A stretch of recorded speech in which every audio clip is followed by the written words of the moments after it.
Hello, and welcome to the first Average Joe review. My name is Joseph, and I'm just an average Joe who's trying to share what I like about different things. Today, I will be talking about one of the best-selling toys of all time, the Rubik's Cube. I'm guessing most people are familiar with the puzzle, but I'm just gonna kind of say what I like about it, what makes it fun, and just kind of go from there. Hopefully, with this sort of talk through whatever, it'll make you want to go buy your own Rubik's Cube or go find the one that's been in your drawer since you were 12, or maybe there's been one sitting on your desk kind of just looking down on you saying, solve me. Before I go too far, I want to just mention I am by no way, no means an expert in the Rubik's Cube. Yeah, I can solve the thing, but I'm not fast. I think my best time is maybe 90 seconds if I really go for it. The Rubik's Cube is really quite the challenge to learn. But once you get to do it, it's really fun. When the inventor first made it took about 3 months to solve it the first time. But now, the world record was just beaten recently with about 3 seconds. What?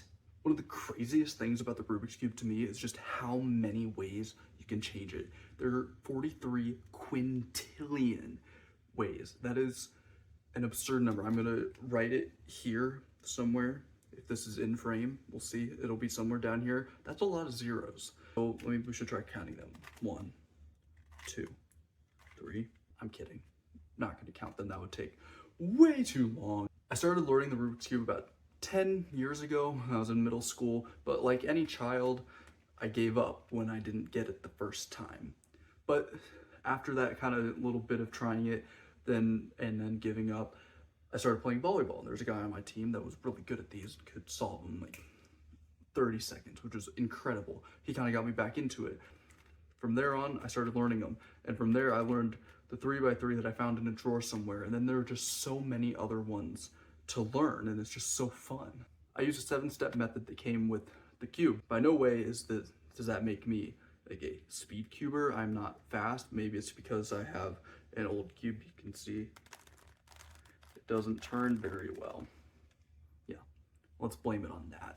Ever since I learned the first cube, I've learned of so many different cubes out there that you can learn. They're just amazing ones. And since then, I've accumulated about a dozen. I'll show them here real quick, but there's just so many ones, and ones that I haven't even attempted to try, never even seen in person, but they just look incredible. So of course, we've got the 3x3. We also have the 6x6, which is probably my biggest one.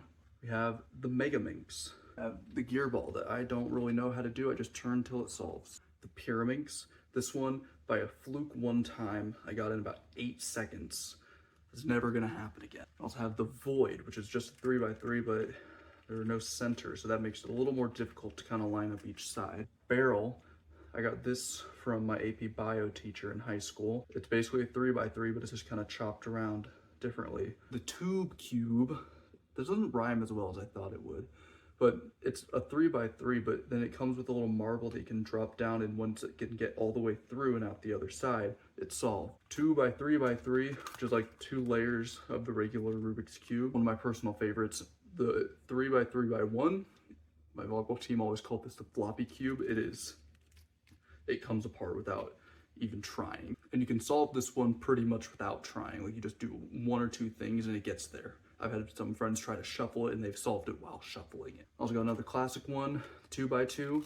This one's pretty easy. If you know the 3x3, you can pretty much figure this one out on your own. And the little baby one. It's just a 3x3, but it's tiny. Give a little scale comparison. It's about the size of just one of the pieces on the 3x3.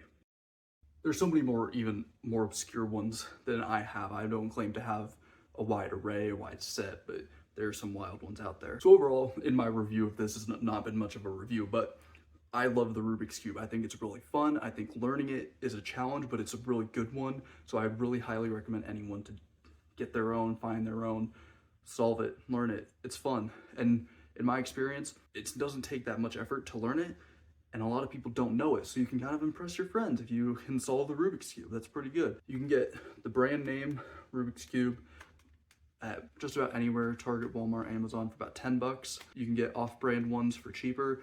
A lot of the more obscure ones are mostly off-brand that I've seen, but that's just what I've seen. See what you can find. That's it for my first ever Average Joe review. Thank you so much for watching. I really hope you enjoyed. I'm excited to be kind of starting this channel. I'm not doing much. This is just a lot of stuff that I would really like to do, and I'm hoping to just share it, do my best. If you like this video, awesome. Let me know what else you might want to see me review. I guess you can subscribe or something if you want. I'm just here for fun. See you next time.